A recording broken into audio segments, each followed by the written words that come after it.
dismantle the door handle and both sides.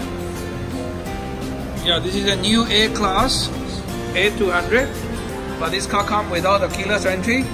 So we are doing the keyless entry for this new A-Class. You see the steering wheel is like this. Okay.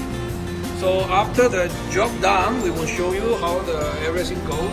We have installed a sensor and the antenna inside the car. Right.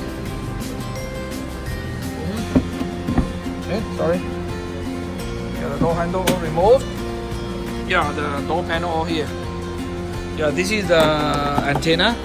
Yeah. The other side also. Okay. Okay, now we are showing you this W177 keyless entry, which has been successfully retrofitted. Please do it. Yes, unlock. Yes, lock it. Great. And then this side, actually the two front door handle is still on the way to our workshop.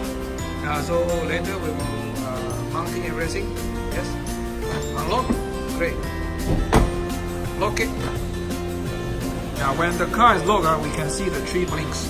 Unlock, we can see 1 blink. Unlock again. Yeah, great. Thank you.